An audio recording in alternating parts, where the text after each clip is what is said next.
We're going to run through a Browns free agency preview, but we filmed this video you're about to watch on Friday before this trade went down. So some of the stuff you're going to see in the video might be a little bit dated, but by and large, I still think there's really good content in there that I want to relay to you guys. So if I say anything that doesn't sound right because the Browns traded for Jerry Jeudy, just keep in mind that it was filmed on Friday before the news went down. But a lot of the other stuff is very relevant and very important for you guys to see.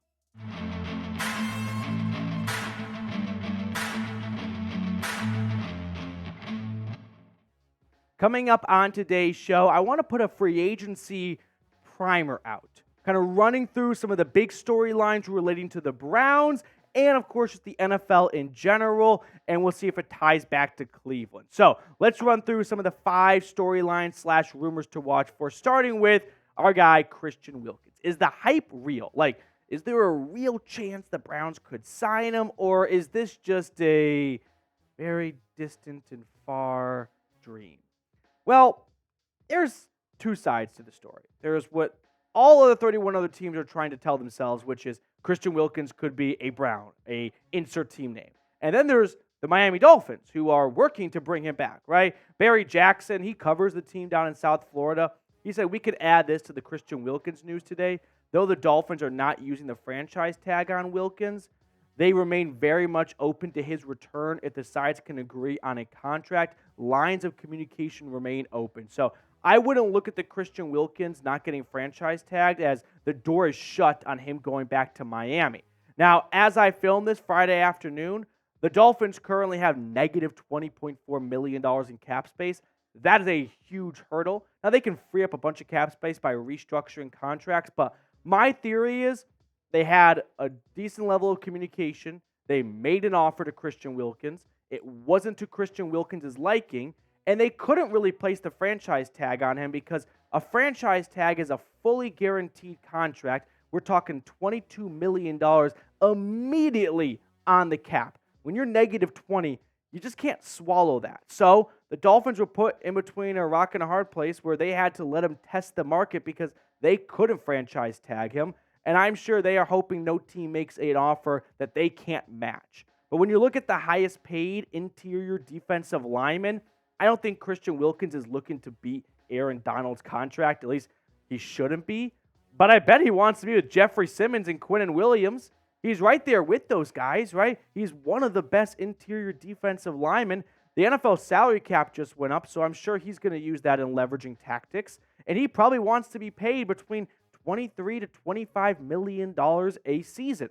Now, how often do you say a guy that's got 9 sacks the last season from the interior defensive line, a spot that usually does not generate a whole lot of pass rush, and hits the open market? Historically, with Andrew Berry calling the shots in Cleveland, the Browns have not been big spenders at the defensive tackle position.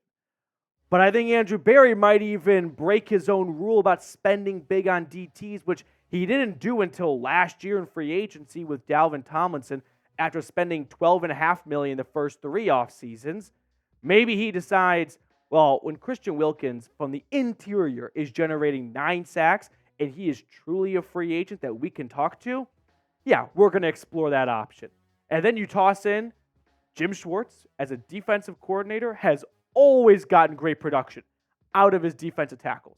Jeffrey Simmons, his best season in terms of sacks. Who was his DC or who was his defensive coach, like a defensive consultant or analyst, whatever his role in Tennessee was?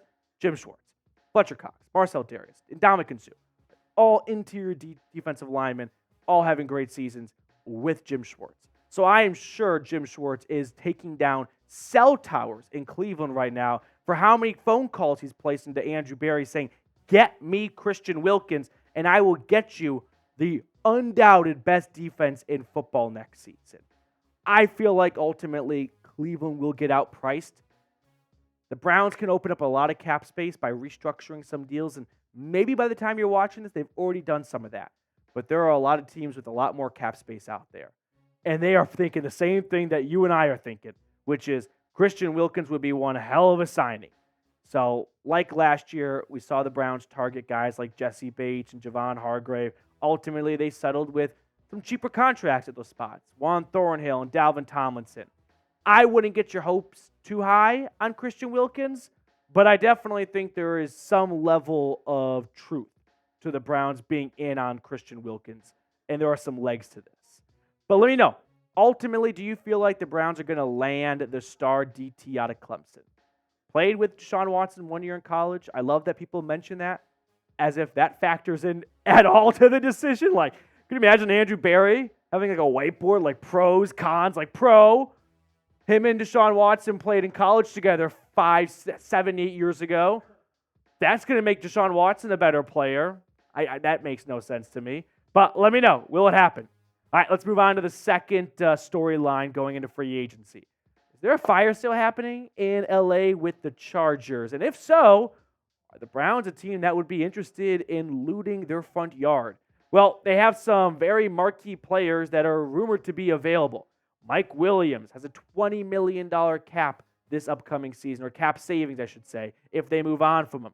Keenan Allen's getting up there in the age column. I suspect they're going to hold on to him, though.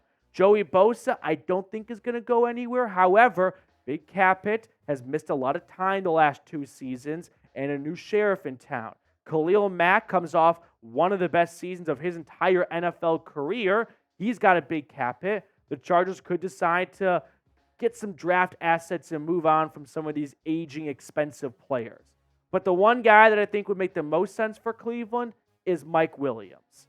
Now, there is this idea out there that Mike Williams is always injured. And yeah, it's hard to disprove that after he comes off a season with a torn ACL, but just the season prior, like you can look from 2019 to 2022, he didn't miss a whole lot of time. Now, he definitely gets nicked up a lot throughout the season, but 2019, 2021, 1,000-yard seasons, misses time in 2023 after getting off to a great start.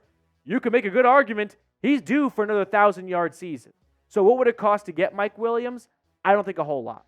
Amari Cooper went for a 5th-round pick to the Browns, and Amari Cooper's trade value was much higher than Mike Williams is right now. So I think you can get Mike Williams for a 6, and the Chargers would just be happy to get that contract off their books. So let me know, would you do this trade? A for accept, D for decline. I'm accepting this. I think when it comes to big moves like this that involve some level of risk, you got to ask yourself, if I get the notification the Browns traded for Mike Williams, am I going to be excited?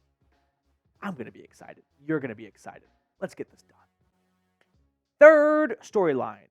Are the Browns going to run back the 2023 defense? They've got a lot of really notable free agents on that side of the ball after running through a lot of one-year contracts. And so the question remains, are they going to look to replace those guys or bring these guys back, right? Maurice Hurst, Jordan Elliott, Shelby Harris, players we've talked about for the last 2 months. All 3 members, key parts of their rotating defensive line, free agents. Anthony Walker, Taki, Rodney McLeod, 3 guys that were either starters or played serious minutes or had big roles. What are the Browns going to do with those players? Well, let's start with the defensive tackles for a moment. Jordan Elliott comes off his best year, and what a surprise, it happens to come in a contract season. Maurice Hurst comes off a really good year. He loves playing in Cleveland. The Browns love him in the locker room. I think they're going to find a way to get Mo Hurst back. Shelby Harris is the oldest of the bunch. He didn't sign until August. I don't think the Browns are going to feel like they're in a big rush to bring him back. Maybe it's another late summer signing if their defensive tackle room isn't shaping up well or, God forbid, an injury were to happen. But if the Browns were to miss out on Christian Wilkins, I think you could expect Cleveland bringing back 1 to 2 of those guys. Probably not all 3, but the Browns have been no strangers to signing players to 1-year contracts and then signing them the very next offseason. It is something they have done before. Now, as for the linebacker position, I think Taki and Anthony Walker running together at the linebacker spot has probably come to an end. My gut feeling is Anthony Walker is done in Cleveland, and I could see the Browns bringing back Taki and drafting a linebacker, maybe signing another linebacker. In my dream free agency plan, I talked about Levante David, but I think Taki showed last year that he is a reliable, capable starting linebacker in the NFL, and so is Anthony Walker, minus the reliable part. And if the Browns feel like he's not going to miss time next year and they're going to look past the injuries, then yeah, let's do it. I mean, no complaint on my end. When it comes to Anthony Walker on the field, I think he's a great piece of this defense. But I think you'd be naive to go into 2024, fingers crossed Anthony Walker doesn't get hurt. Can you say that with your chest? Because I surely can't after missing a lot of time the last few seasons. Fourth rumor to watch for are the Browns trading a corner. We did a video on this on Friday, and I sure hope not. Jason Licanfora from the Washington Post, he put out an article talking about the Browns are open to trading a corner. I say fake news. Who the hell is Jason Licanfora? What does he know? The Washington Post is breaking Cleveland Browns trade rumors? I don't buy it. I don't. I would be very surprised if they moved on from, most likely, it would be Greg Newsome. You're not trading Martin Emerson on a very friendly contract when he is outperforming it, and you're not trading Denzel Ward after signing him to the biggest contract in cornerback history. Here's what Jason wrote, by the way, on this subject. Multiple GMs said the Cleveland Browns made it clear they are open to dealing one of their top cornerbacks as they try to balance salaries after years of heavy spending. I'm going to say no to the idea of trading Greg Newsome for multiple reasons. One, cornerback is a key cornerstone position. You stockpile corners. You stockpile pass rushers. You don't trade those positions away unless they just are unplayable. And that's not Greg Newsome. That's reason number one. Reason number two is you know that Denzel Ward has had issues with staying on the field for a full season, something he's never done before in his entire NFL career. Does it sound like a good idea to move on from your backup starting corner and Greg Newsome, who fills in for Denzel Ward when he goes down, when there's a very good chance Denzel Ward will go down next year? And then finally, I'll toss in, you don't trade away good players at cornerstone pieces, right? Look at the stats last year. Greg Newsome comes off his best NFL season. Yeah, that means his trade value is going to be higher than it was before, most likely. But if you're all in on 2024 and you trade away a really good piece of your defense, maybe Greg Newsome's not going to be a player that develops into a long-term starting DB for this team. But this team is all eyes on 2024. And if you want to be your best in 2024, don't trade away Greg Newsome. That does not sound like a good idea to make sure you have your best possible defense out there. So should the Browns trade a corner? T for trade, P for pass. I am passing. Yes, Andrew Berry found Martin Emerson in round 3, so he feels like he can reset at corner, save some money, and get some more draft ammunition. That's tempting, but go look at third-round drafts or third-round picks from the last few drafts. It's slim pickings for guys that start 3 years into their NFL career, like Martin Emerson is doing right now.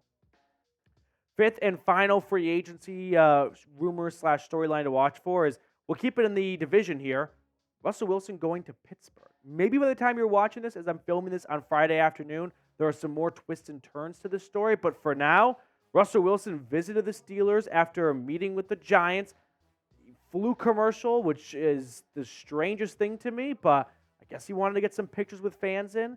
Now, he's expected to visit the Raiders as well. Now, the release by the Broncos will not be official until the start of the new league year.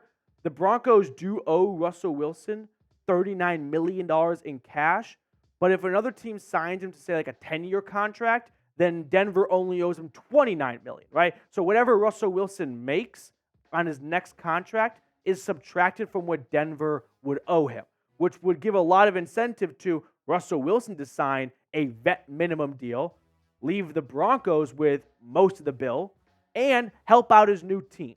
So there are a lot of interested parties because Russell Wilson will be very cheap. In my eyes, if the Steelers sign Russell Wilson, this has disappointment written all over it. If the number one motivation to sign your quarterback is because it'll be very cheap, that doesn't sound like a great reason to make him your starting quarterback. You should want to add your new starting quarterback because he's a good quarterback, not because it's an awesome deal. Which, yeah, that factors in because you can spend more money elsewhere. But, man, we're not talking about a wide receiver. We're talking about your starting quarterback. If the team gets off to a slow start because Russell Wilson is still not playing very well, which he really hasn't the last 2 years, who's going to take victory? And, well, we know we're 3-6, but hey, at least we got a good deal on Russell Wilson. You should want to sign Russell Wilson first and foremost because you think he's going to help you win ball games, not because you can save some money for the owner. I don't think it's going to end well. All right, let's pick a card. Big Tex, what do you want to go with, buddy? Ace of Spades. Tex looking for a second win of the season. I'm going to go with King of Clubs. Two of clubs. All right, friends, that will do it for us. Enjoy the rest of your weekend, and we will see you guys very bright and early soon for more free agency talks.